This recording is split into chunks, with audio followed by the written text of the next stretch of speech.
thank you to Commander, thanks for being here. Also to the Office of Commissioner Pardo, who's joining us today with Alexandra.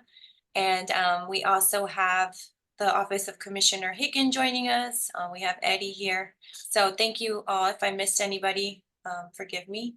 I think I got everyone. I know the Brickell PD team is here with Mr. Mesa, Ms. Officer Hinson, and all of your team. We also have board members here, Federico, Dolores. We also have Kirsten. Thank you all for joining. That's part of being an informed community, is when you join the conversation and are part of what's happening in our neighborhood. So I'm just going to do a quick intro and then I'll pass it over to you, Commander. So we welcome everyone again for joining us. And we know that as spring break approaches, there's definitely some concerns and safety issues that arise, mostly because there will be an influx of visitors coming to the city. We're also concerned with the issue of having Miami Beach break up with spring break. That raises a concern. If they break up with spring break, well, where are all of those people coming? And if they're coming to our neighborhood, we want to be well prepared.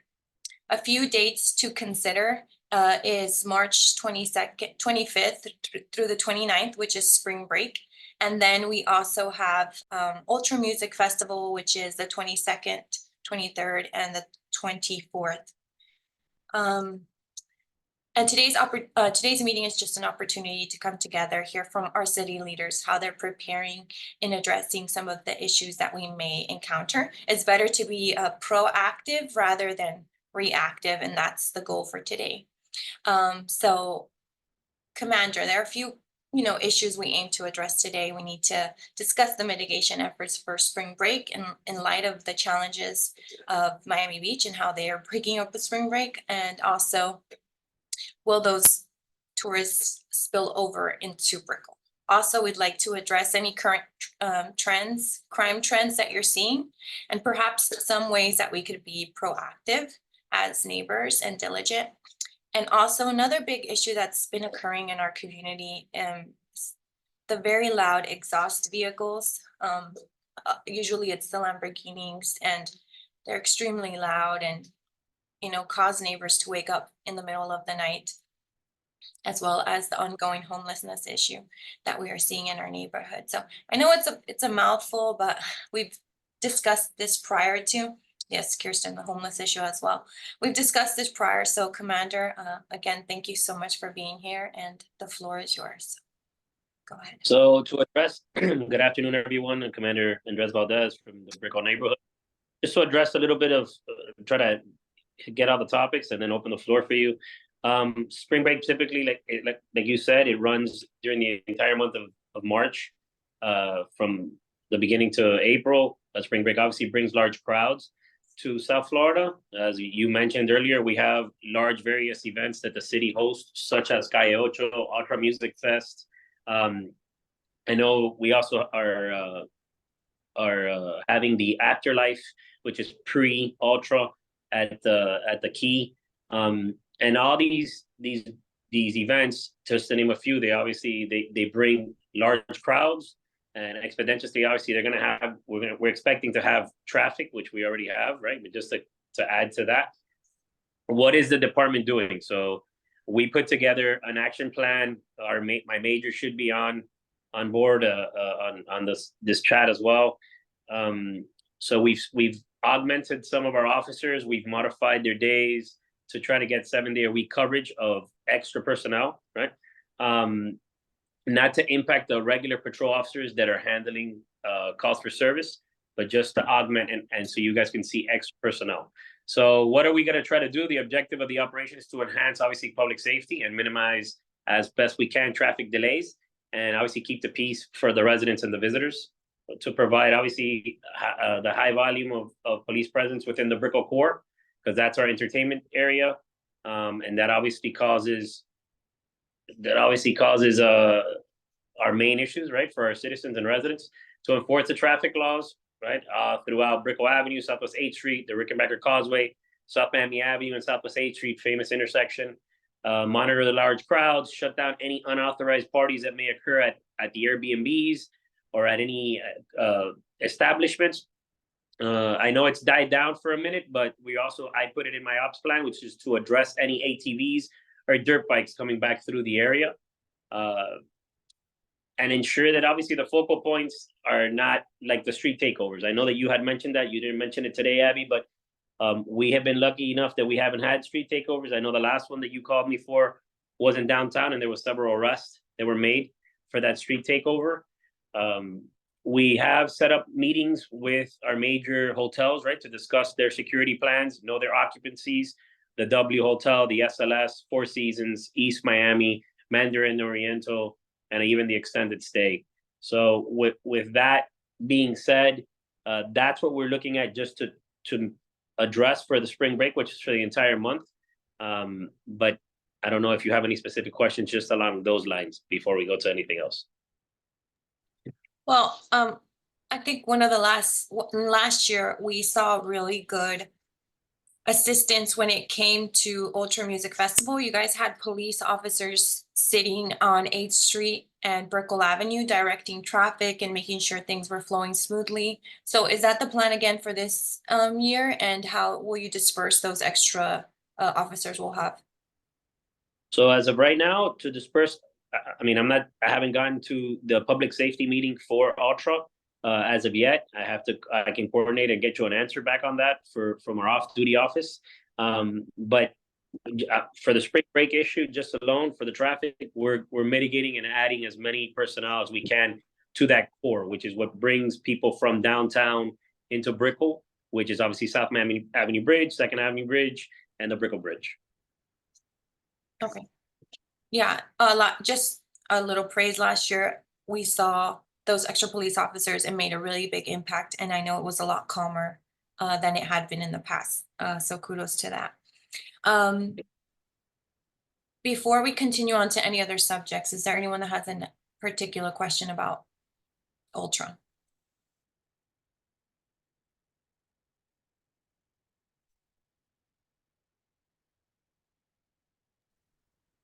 Eddie, I see you're here with Commissioner Higgins' office. Good to see you. Is there anything in particular we can expect when it comes to the Metro Mover? Will there be extra security there, and will it be functioning?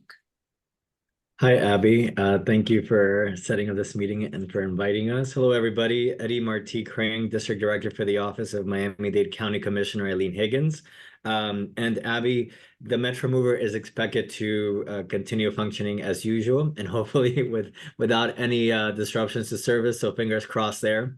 Although I think for many of you who have been paying attention to the Metro Mover upgrades, it's part of a larger $200 million investment, and so down the road we'll have less breakdowns and the entire system is being updated and upgraded. And so for Ultra and for spring break, hopefully the mover will continue to run, but as of now, the information I got from the Department of Transportation and Public Works is that the mover is expected to be operational. And in terms of security, security is always present, even if you don't see Miami-Dade security. Sometimes there are undercover officers that are not in uniforms, but they're dressed in civilian clothing. And so security measures will continue as usual. And so they will continue to monitor the system and address any security concerns that are needed.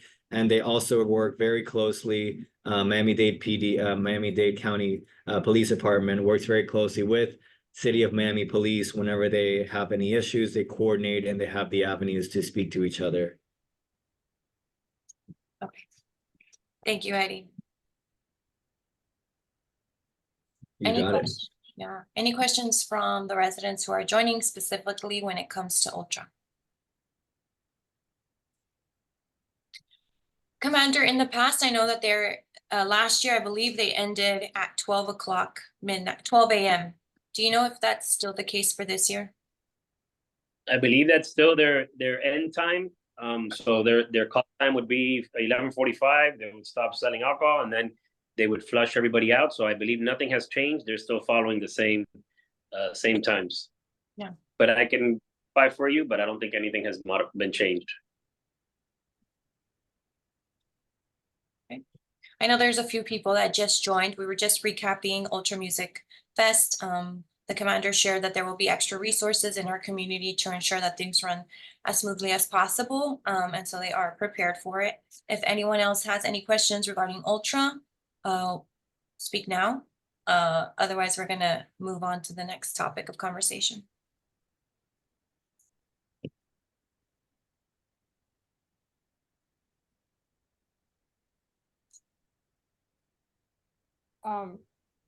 Recently speaking with the Ultra attorneys and security officer, the event does end at midnight and they open the gates. And they are working both with the Metro Mover and the Bright Line to extend hours of operation. Just hasn't been mentioned, figured it might be useful. Yes, thank you.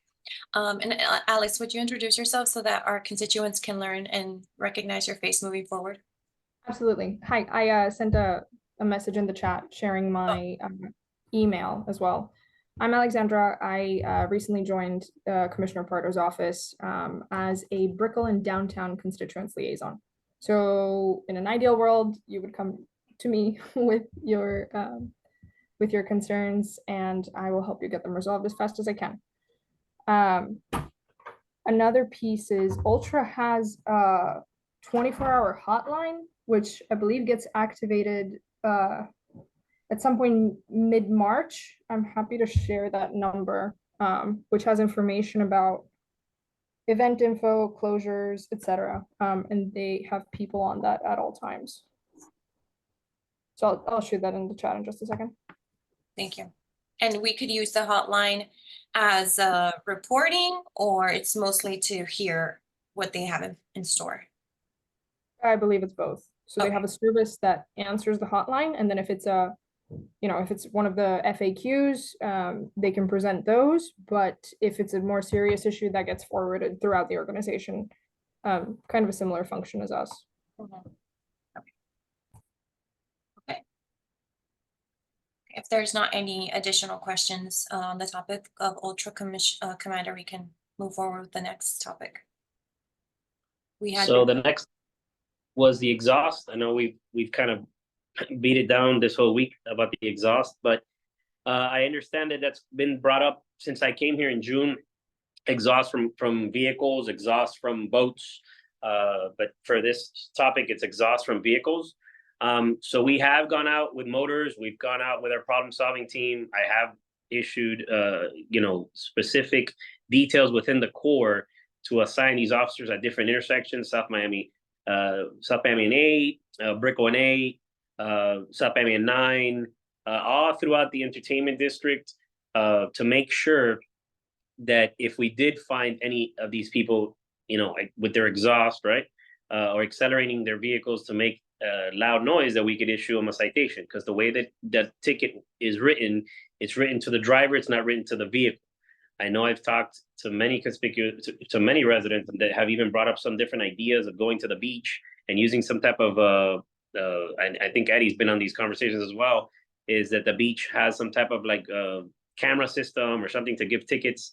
As of right now, unfortunately, we can't use anything like that, but I have set out officers out there. Of course, once their officers are standing in the corner, these individuals with these high-end vehicles, whatever they may be, they don't accelerate their vehicles. So then they'll go down 4 blocks and then they'll accelerate it. But if I'm not there or the officer's not there, we can't issue a citation.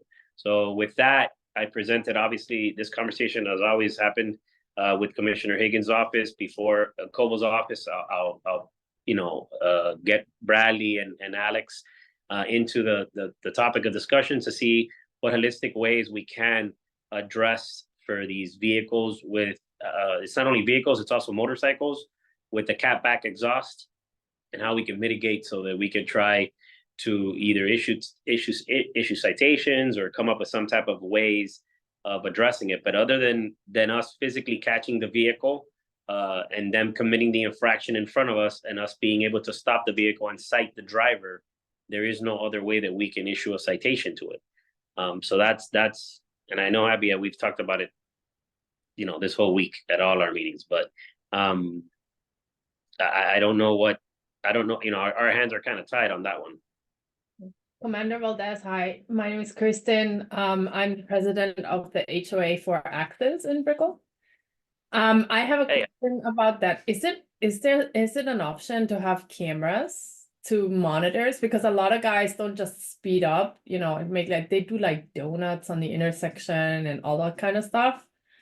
Yeah, our cameras. So don't. So we do have. So I do have RTCC cameras, right, which are real life cameras. I had it originally posted at the main intersection, which was South Miami and 8. When you say they do donuts, that's a street takeover. We haven't had a street takeover in Brickell since last year.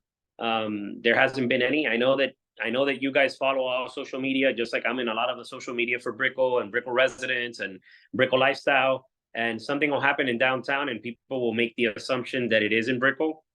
And they'll post it on there saying like, "Oh, what's going on? It's 2:30 in the morning, and there's a street takeover." But I'm happy to report that we haven't had one. I did have a live feed camera off of like I said, South Miami Avenue and 8, which is the famous intersection that they're filming Bad Boys, that you guys just saw a bunch of stuff on Bad Boys for. But they haven't been there, right? Also understanding to addressing the street takeover. Let's just say that they were to take over South Miami and 8. The way that these street takeovers work is they will come out with individuals in cars that are called blockers, and those blockers will basically park their cars at the intersection, come to the red light, stop, and they will block traffic. They will not allow anybody else to get in there. However, the swingers, which is the people that swing around or do the donuts, they usually will come in either against traffic or whichever way to get to that intersection. Once they take over the intersection, which is completely blocked off, which means police officers, pedestrians, anyway, there's nobody getting in there other than them as they do this acrobatic show, throwing fireworks and filming themselves doing these donuts. So it's a little bit hard to get in there for us to be able to stop them. Now, preventing them from doing it is obviously key. But let's suppose it does happen, and now they do take over, and now they're in the middle of the intersection and they're doing donuts. Again, same thing. We know the car, we know the tag. There is specialized units that are working these individuals, these groups from Miami-Dade County. It's a joint task force with Homeland Security because they come from West Palm Beach, they come from Jacksonville just to come to do street takeovers. However, you got to get the driver. Just because you have a car doesn't mean you have a driver. Without a driver, you don't have a citation, right? You can't issue a moving citation in the state of Florida to a vehicle. You have to issue it to a driver's license. So it's a little bit more tedious than what it looks. Yes, we do have video cameras. Sometimes the video cameras deter them. Sometimes the video cameras don't deter them at all. We could put a decoy vehicle there. There's been incidents where they are so blatant that they literally will jump on top of the police cars as there's an officer inside. They don't care, right? But because they're feeling like they're anonymous, right? Because they're wearing ski mask, or they're wearing some type of stuff to cover their face, and they know that they're not going to be able to get caught because there's only one officer and they have the intersection blocked off and you can't get in there. But we do make arrests on them, like they did. Like I said, the one that you guys saw recently, which was in downtown, they made 3 arrests out of that task force. And if you need me to find you guys the link, I can share it with you guys. And Abby, you can put it out for them to see of the news release that was done by the county and the city on the arrests that were made for those 3 individuals that did that takeover by the Whole Foods in downtown. Yes, thank you. We would love to see that. I don't know if they work or not. You got to identify that driver. That's the issue with the loud noise. The issue with the donut is identify the driver. Thank you.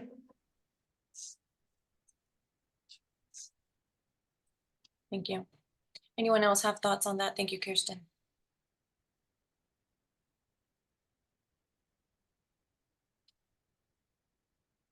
Okay. Commander, we also wanted to discuss any current trends or patterns that we're seeing in our neighborhood to see if there's any preventative measures that we can take, and just to learn a little bit about the current state of the Brickell community, if you don't mind sharing that.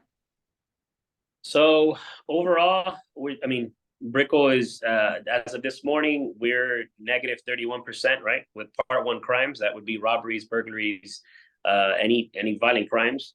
So we're negative 31%. What we did see was a spike at the beginning of January. It was a group of individuals that were coming down to Brickell, and they basically were going to our valet. So for all the restaurants, high-end nightclubs, and they were going to these valets, and they were just somebody would entertain the valet attendant while another individual would go into the valet box, which they usually left unlocked, and they would take a high-end key. Usually it was Rolls Royces or high-end, McLaren, stuff like that. And they would basically just unlock the car like it was theirs. They would jump in it and they would drive off. A lot of those cars, I want to say it was a total in the month of January of about 11 cars that were taken. Two of them made the media, which was out of a Komodo restaurant on Brickell and 8. When that happened, we basically went out and met up with, we put it out originally on the vertical policing to ensure that all the building managers and building associations, security personnel knew what was going on, and we could basically try to mitigate it that way. We also went out and went to the road and contacted all these valet companies and asked them to please change and modify the way that they were doing business. They're supposed to have their key box locked. However, as everybody here knows, valet, it's kind of like a turn and burn business, right? It's almost like a bartender or a waiter, right? So the more tables they get, the more tip they make, and then that's how they make money. So their business is obviously to get as many cars as they can and park them. So they weren't really taking the aspect of securing the keys, locking it with a lock, or a lockbox. Now I know the Mandarin Oriental had 2 cars taken from them. They did switch out their valet box. They implemented again a new policy. It's a code box, so it has to be locked every single time after a valet runner goes to get a car. We did see a substantial drop in the number of those high-end vehicles being taken for this month. But that's the only trend that was going around. We had no other trend. Like I said, we are trending down. We're at negative 31% for the year for Part 1 crimes. Other than that, we have nothing else that I can tell you that's affecting us. I don't see, just a reverse and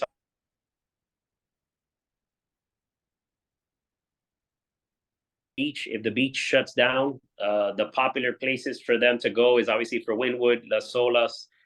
They want to be in the beach. They want to go to the water. They may come and visit our restaurants, or they may come and visit our establishments because they may be staying within Brickell, because Brickell has a dense population and we have a lot of Airbnbs, as much as we don't want to believe we do, and we have a lot of hotels. But for the most part, they don't want to stay in Brickell. They want to be on the beach. They want to be enjoying the water. They're usually from out of towners, and they want to do the touristy thing, which is obviously go to Wynwood, the beach, the nightclubs, et cetera, et cetera. So I don't see the spillover. I do think that they will come because they'll stay in our hotels and our Airbnbs, but I don't think that they will be such of an impact as you're expecting them to be. Yeah. And just for the leaders who are here from condominiums, if you are operating short-term rentals, you have to have a certificate of lodging. So it's not, even though it's a condominium, you have to have certain requirements for short-term rentals to be in compliance with the state. So just throwing that out there, because I know there's been that issue happening in the neighborhood where condominiums are operating without the proper certificate. So it does need to be addressed. And yeah, Airbnbs has been an issue for a lot of the neighborhood, but I know that's not always an issue for Miami PD. If you are experiencing that in your building, if you have any concerns, reach out to us and we can connect you with either code compliance or the proper department to assist in that. So, okay, so we've covered Miami Beach Music, Miami Ultra Music Week, loud exhaust, and current trends and crimes happening in the neighborhood. Is there any questions from the audience so far? Abby? Hi, yes, Major? Hi. Good Thank afternoon, Abby. Good afternoon, everyone.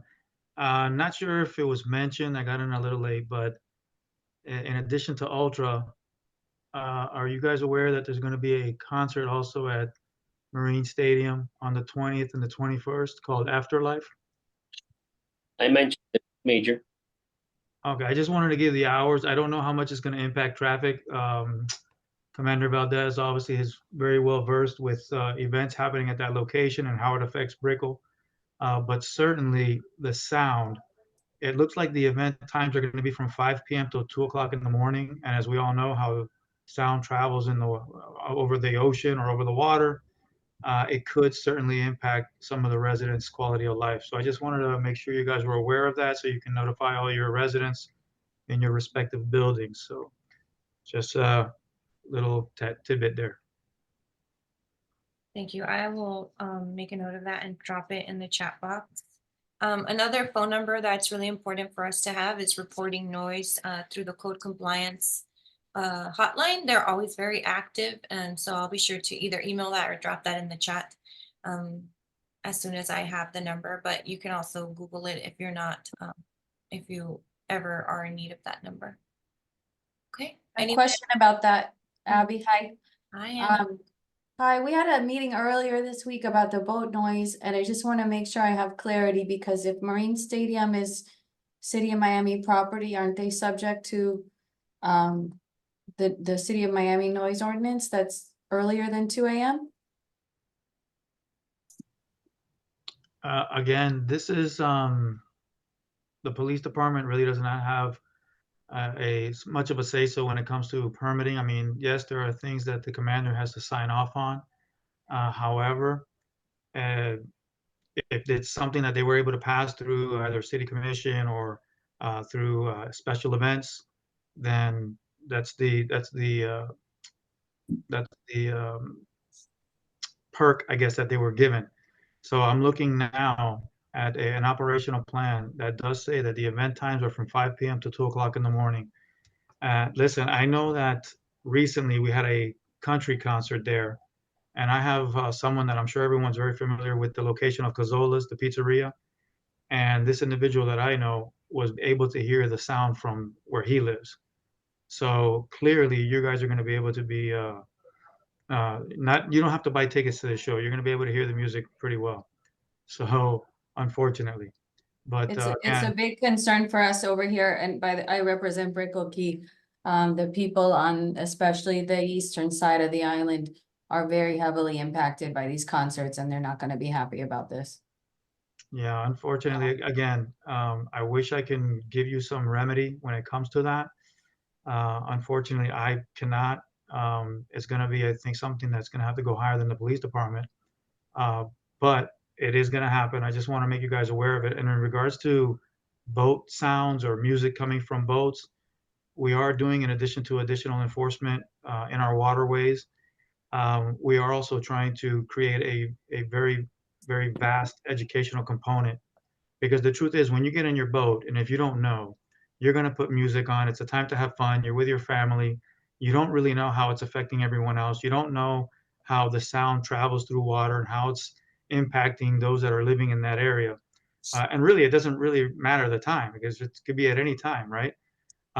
So we feel that in addition to enforcement, we have to do a very strong campaign when it comes to education. And if that's putting signs at the marinas, putting signs along the waterways, along the walls, the walls of, let's say, Brickell Key is a perfect example, then so be it. So we're in the process already of creating that campaign along with Marine Patrol.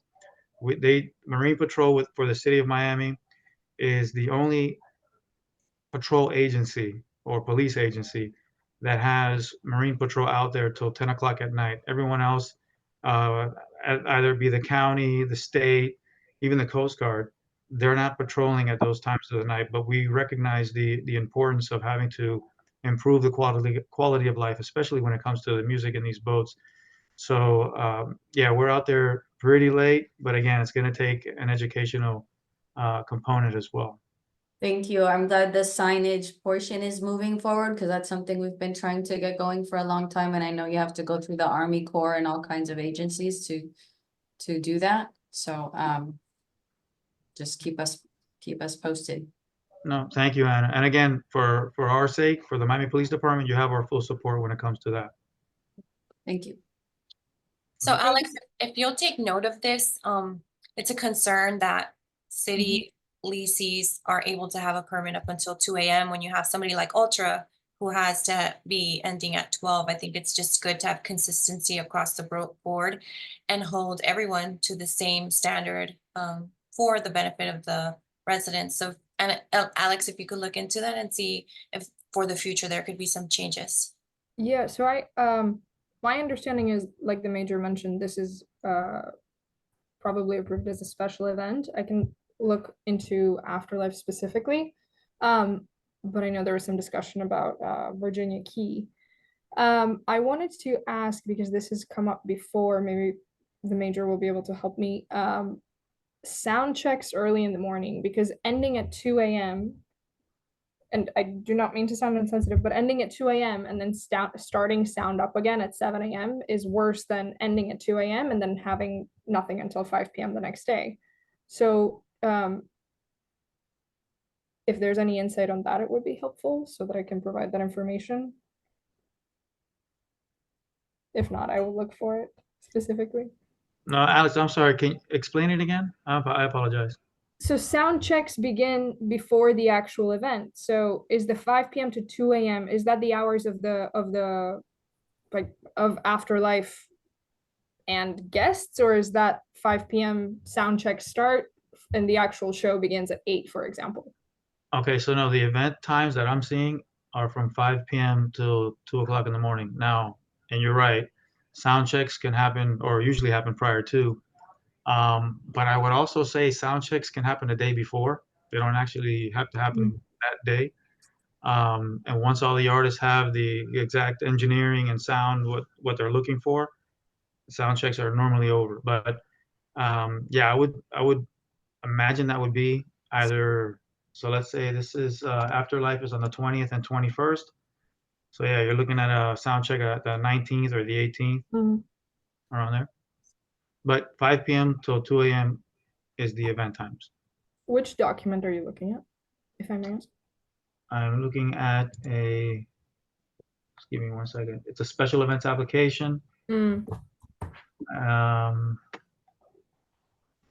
Special events application. That's what I'm looking at right now. 5 p.m. to 2 o'clock in the morning. Okay. Thanks. Both days, by the way. Thanks, and we'll do a follow-up to see if we can pinpoint exactly when they're going to do the sound check, just so that we notify people.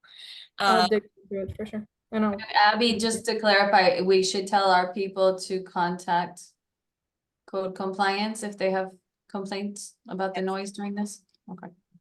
Yeah, document, email, video, and I would do a little bit of everything. Video, email, and phone calls. I think it's good for the residents to report. That way they can keep tallies on exactly how many notifications came in and have data behind this specific event. Okay, Right.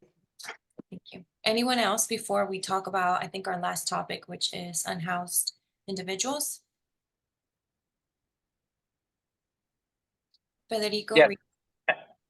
Hi, Abby. It's Julian from the Icon. How are you? Good, good. Yeah, I joined late, and I apologize to everyone if this question was already answered. I just had a question about the road closures for filming coming up soon. Was there a map associated with that press release? So if the best person to speak on it, it would be Major Guerra, since that comes out of his office, since special events is out of his office, and they made all the media release for it. Major Guerra. I'm sorry, repeat the question.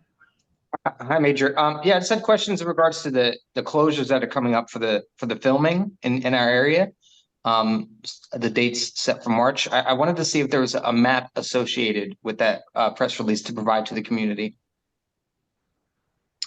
I'm not aware of any map in regards to any filming, but what I can do is I can ask the commander of our special events to see if there is one, and if there isn't one, if we can generate one, so that way I can give it to Commander Valdes and he can distribute it to you guys. Is that cool? That's fantastic. Thank you. You got it. Abby, I think you were going to. Hi, I'm Federico. I'm BHA and also Icon Brickell. I think we are going to move to unhoused people. So before I would just to go on record that we saw a big increase around the church on Brickell and the Icon Brickell and the Bank of America facing the water. We have, the benches pretty much are all taken, starting the evening until the morning. This was not happening, some time ago. I know that it's not an easy subject. I know that it's very complex, but what can we do in order to make it better if possible? And thank you, Commander, for all your help and everybody that is trying to keep our beautiful city safe.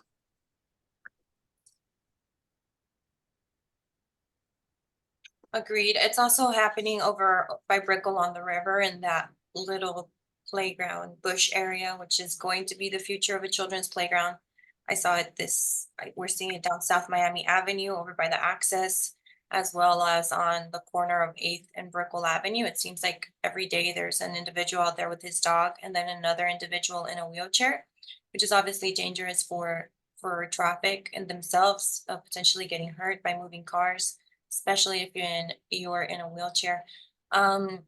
Commander, I know you're limited in what you can do, but I'd be interested to know as to what is actually happening, and are you seeing it on your side? Is it trending upwards? Can you share some insight on that? So we haven't seen it trend up. We are seeing obviously now for this month there has been a little bit more new faces coming back into the area, and that's because Bad Boys here in Bad Boys is actually filming in downtown, and clearly when they're filming in downtown and they're either addressing quality of life issues or wherever it may be, obviously these people are in transit, so they move and they come obviously from downtown, they come from Little Havana, they come from the Grove, they come from all different directions, right? They're unhoused residents, so they're looking for a place to stay. The biggest issue, like we spoke about the other day, Abby, is reporting it, right? If you don't report it to us and you don't let us know that there's a new individual at this location, I mean, yeah, we are out there and we're trying to mitigate every single concern and issue that's coming in, but we don't know about it, right? Like topic of conversation at the access, they were hiding behind trees. We basically we weren't aware that they were back there. That is a place that lends itself for them because it's isolated, it's out of sight, out of mind. I know you did bring up the issue with underneath the Metro Rail, and Eddie is very aware because I'm prior to any of these meetings happening, I had a huge meeting with Eddie and the Miami-Dade County Parks and Rec, I guess, engineers, right? Because I get the philosophy behind it, and I understand it. We have very limited spaces for parks for our kids, but that place lends itself as to a haven for homeless or unhoused residents, right? To go and they're out of sight, out of mind. So dealing with homelessness in the United States is obviously, it's not a crime. We offer them shelter, we offer them assistance, we offer them, a lot of them have mental health issues, we offer them to go to the hospital. So we're constantly working with them, as well as working with our city leaders, and as well as working with our HEAT, which is basically our homeless empowerment assessment team, that they're out there every day. So like anything, Abby, I said it at all my meetings that I've gone to. If you let me know that there's an issue in a location, we will go and address it. We will start, obviously, trying to offer services for that, seeing where these people are coming from, why are they coming to that special area, and then we work with our city and county partners. If it's a lighting issue, if it's whatever we could do to mitigate it, then we obviously we go that route. A lot of the stuff is police services can assist, but a lot of the stuff, actually, the residents and the buildings, they can help us as well with the proper lighting, the proper signage, et cetera, et cetera. But have I seen uptick in homeless? No, actually, I think from the time that I came in June to now, we've seen actually a decrease in homeless, at least throughout the Brickell area. Like I said, a staple in the community for Brickell for many years was the homeless sitting in front of the Burger King at South Miami and 8. It became so known, and I use this all the time as an example, that people would walk by and know that the homeless guy was going to be sitting outside the Burger King. Like that part of the staple that he came with the building. That individual hasn't been there for about 4 months. As Abby, our friend, and I don't know if he's on today, Alejandro can tell you, there was an individual, again, a staple to 25th Road and US 1. That gentleman has moved on. Now he's in Aventura. He's by Aventura Mall. So it's things like that we have to all work together, right? All the stakeholders at hand, and let us know so that we can address it. But I think there's a downtick in homelessness. Or homeless in our area. Of course, we're never going to eliminate them. We are the Mecca, like I like to tell everybody. We are the Little Manhattan of Miami. Everybody wants to be in Little Manhattan, right? Everybody wants to go to the nicest restaurants. They want to go to the nicest shops at BCC. They want to live in Brickell. We have the most dense area for residents to live in. With that, we're going to have intransients that are going to come and go, and that's going to be a lot of our homeless. But if they have any homeless questions, please, by all means. No, Commander, it's Federico again. Have the beautiful modernization of the seawall where the church and the parking lot and all the food trucks are. There are like 3 benches. I can tell you that from 7 at night, residents cannot sit on those benches because they are already taken. Actually, there are people sitting on the little seawall just waiting for, if somebody by any accident is sitting on the bench with their dog, they're just there looking, for the bench to be vacated. I was not there, but I've been told that there are a couple of homeless, of unhoused, taking up that area between the Bank of America building and the 777 Brickell. So where the new Pura Vida restaurant is. And actually we had a couple of nights where they were throwing bottle glasses, glass bottles into the bay. I was not there, so I didn't witness it, but it comes, from people that wouldn't tell me if they didn't witness. So that area, let's say, the back of the bay side on the church side, the Bank of America, until I guess the Brickell Key Bridge is I don't know if it's heavily populated. I don't know if it's my judgment is that we have a little bit worse situation than what we normally had. That's the point that I can sort of stress. That I know personally that we have some homeless people. Some are quiet, some are less quiet. I don't think they pose any, imminent threat. But I don't want that something happens to them and to the community. So I'm gonna make a note of it, and I'll go by there. Remember, Federico, that boardwalk, that area back there with those benches, that's a public space. So it's not like if we can post signs that say no trespassing back there, but I will put it here as at the notes. If you have those, if you can, I know that a lot of your residents are really active. If they can take a picture, they don't have to take a picture of the guy up close, but of the event like we were doing in the past. And by all means, I mean, you'll see the officers back there as well. But if we can identify a specific day or not, we'll take care of it. I'll do. Thank you, sir. Again. And something to point out, Commander, you didn't say it on this phone call, but Commander, you do visit hotspots every single day and every single night. Can you share with us a little bit more about that initiative? So when I came over to Brickell, I sat down with the commissioners, Commissioner Cobo and Commissioner Carroyo, and our biggest issues was that we had a lot of unhoused, right? I guess you would say. We could say homeless, right? So we had homeless people that were basically going at night into the parks Southside Park and all these other parks, and basically establishing camps or sleeping within the slide because it was covered and different things like that. So to mitigate that, their offices were getting a lot of complaints, and we created a hotspot. So our team, which I'm glad, I'm happy that I have them. They're phenomenal, right? Without them, I wouldn't be anybody. They have institutional knowledge of Brickell, and we sat down and we basically put down all the locations that were chronic locations where we were always getting homeless complaints or displaced residents complaints. The number one place was obviously the Rickenbacker Causeway underneath the first and second bridge. That was kind of a haven for them. They would basically sleep there at night. That had full-blown encampments, and it just became a nuisance for any individual, especially females that were running in the morning to the Rickenbacker, to that famous run that everybody does from the park to Wainwright Park all the way out to Seaquarium and back. It was a little disturbing. A lot of these individuals were naked. They would take showers on the beach. So we basically took that and spearheaded and started addressing that. Was our first hotspot. Our second hotspot was 25th Road, and Alejandro's here. He could speak about it. He was a staple to that 25th Road in US 1. That guy pretty much lived there. He would sit there. He was obstructing the sidewalk. We had another individual on the east side, which was by the flower vendor, had basically established an encampment.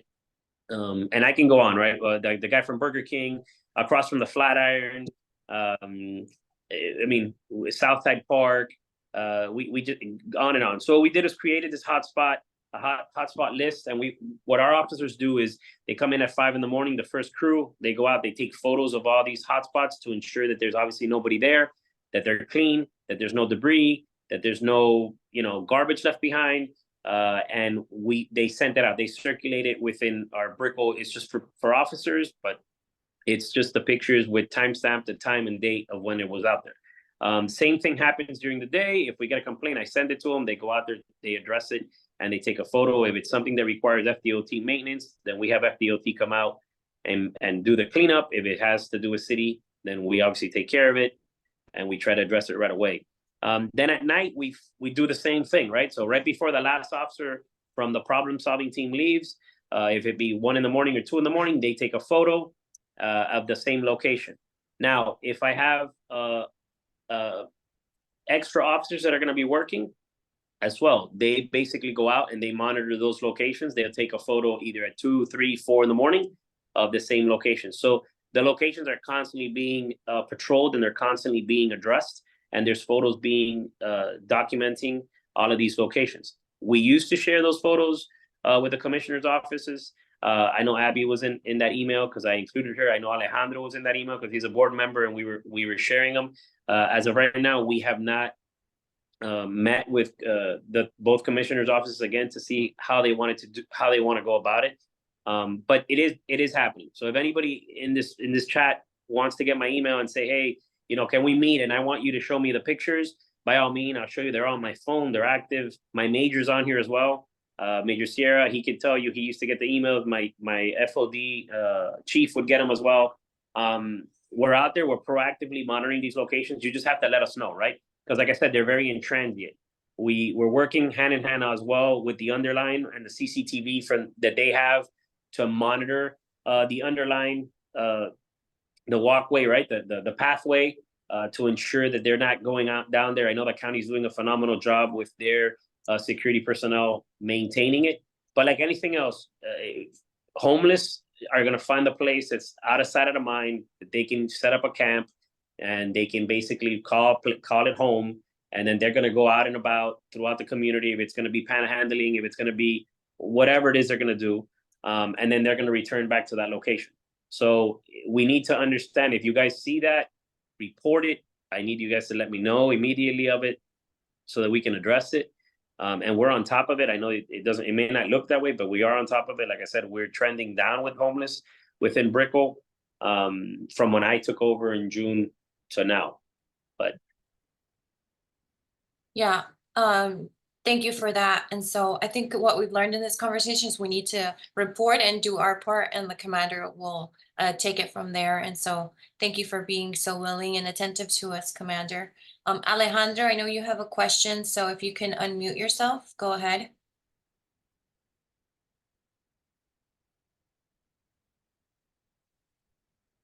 Maybe he can unmute himself. But yes, Alejandro here is very active, connects very frequently with the police department, and he wants to know if he needs to report these, seems like young people jumping off the pier. It's in the chat. If they're jumping off the pier, so that's obviously something you got to call the non-emergency number. I mean, if you want to text me and everybody on here from Federico, Alejandro, Abby, I mean, Anna, everybody knows you guys can call me at any given time, right? Everybody has my number. I answer my phone. It doesn't matter if it's 2, 3 in the morning, and I'll respond to you.